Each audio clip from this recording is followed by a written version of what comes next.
संत कुमार सन्मान है उस्तदी करो मैत्री ऋषिश्वर चत हे विदुर सोनका दिकन जी निमित्ता दिसी वेंकुटनाथ चत हे बालको जय विजय के जेको तवा दंड दिनो आहे तो तमाम चंगो कयो थे हुन जे सजा पाइण करे बियो को भी मनुष्य ब्राह्मण ने ऋषिश्वरन जी बेइज्जती न कंदो ए तवा जे स्वभाव में क्रोध न हो ही शराप मुझे मर्जी से उन्हनि खे ॾिनो अथव तंहिं करे तव्हां का भी चिंता न करियो ही भई मुंहिंजा दरबान हुआ उन्हनि जो अपराध करण जो मूं ते ॾोह आहे तंहिं करे तव्हां मुंहिंजो अपराध खिमा करियो दुनिया में को भी नौकर को भी कम ख़राब या चङो करे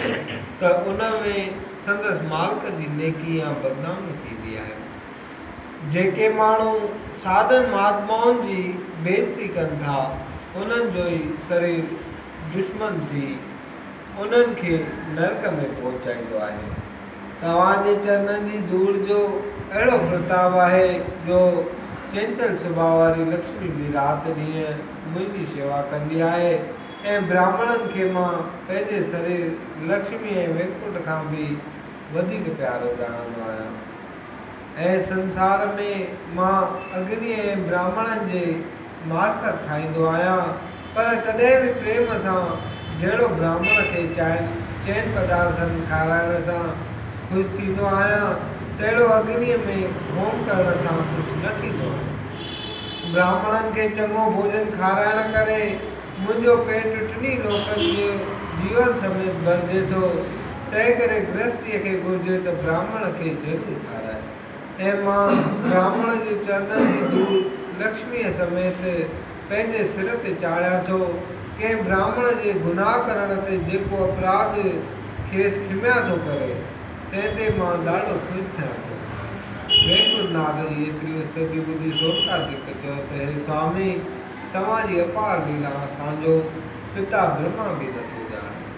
तव्हीं 14 लोकनि जा मालिक आहियो तव्हांजे मर्ज़ीअ मूजिबि सभु देवताऊं हृत कंदा आहिनि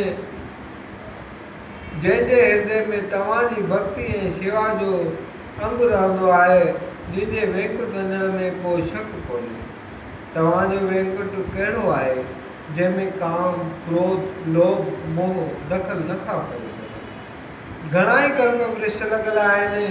जिन में 12 महीना सांदे अहिड़ा फल फूल लॻा रहंदा आहिनि जिन जे ॾिठे मन प्रसन्न थी वेंदो आहे ऐं हंस ऐं मोर आदि पखी घणनि क़िस्मनि जूं मिठियूं ॿोलियूं ॿोलींदा आहिनि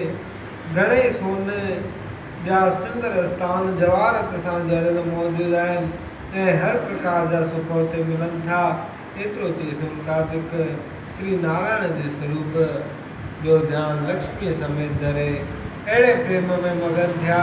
जो संदन अखियुनि में लुड़क वहण लॻा बोल लक्ष्मी नारायण भगवान की जय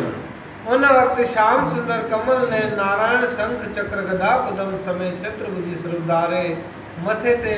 मुटुक गले में बेजन जी माला ऐं पीतांबर पहिरे लक्ष्मीअ सां गॾु सिंहासन ते वेही मंद मंद मुस्की रहियो लक्ष्मी भी साधन भगवान की जय लक्ष्मी भी साधारण देवी वांगुर 16 सिंगार करे चिमकंदड़ पीतांबर पाए सोन जा पाइजे बि पहिरे नौलखो हार ऐं चोटीअ फूल धारे नक में नथ ऐं कननि में एरिंग विझी श्री नारायण सां गॾु सिंहासन ते मुखामेलो ऐं हास विलास करे रही हुई जॾहिं सोनकादिकनि श्री नारायण जो अहिड़े नमूने में दर्शन कयो तॾहिं वेंकुटनाथ चयो त मां तव्हां खां घणो ख़ुशि थियो आहियां कुझु वरदान घुरो एतिरो ॿुधी सोनकादिकनि हथ जोड़े चयो त हे स्वामी असां ही वरदान था घुरूं त तव्हांजे चरणनि जी भक्ति असांजे हृदय में वसंदी रहे इहो वरदान पाए सोनकादिक वेंकुटनाथ खे दंडवत करे रवाना थी विया।